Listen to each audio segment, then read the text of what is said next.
certains responsables politiques, y compris le ministre de l'Intérieur et du culte, je rappelle, oui. ont du sang sur les mains.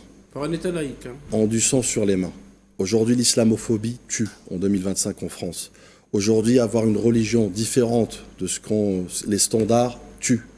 Donc c'est très important de le dire. Oui, il y a eu un acheminement. Cet acheminement, il s'est produit depuis quelques années déjà, d'abord avec la montée de l'extrême droite, mais aussi facilité par ce qu'on appelle la droite hors les murs. La droite hors les murs, c'est quoi?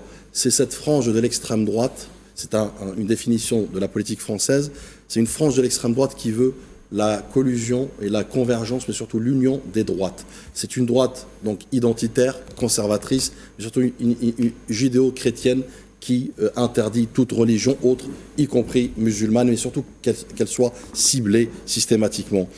Oui, effectivement, quand on parle du qualificatif, non seulement il n'a pas reçu la famille d'Abou Bakr, mais il a, encore une fois, dans un élan d'autant, mais surtout aussi décorrélé de la réalité, il a dit que je n'ai pas reçu d'invitation de leur part. Mais M. Rotahou, depuis quand vous devez recevoir des invitations pour aller d'abord vous occuper du culte, puisque vous êtes le premier responsable du culte en France, et le garant notamment de cette fameuse laïcité, je dis bien, puisque c'est une pathologie contre l'islam et non pas contre les autres religions.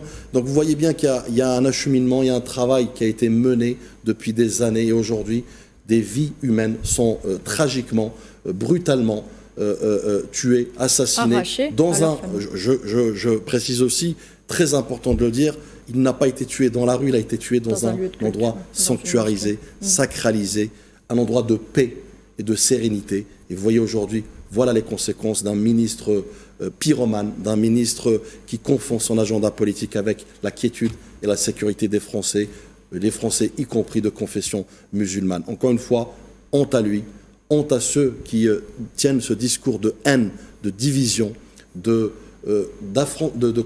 confrontation, mais surtout aussi qui a mené aujourd'hui à scinder la France en deux, puisque la France est fracturée.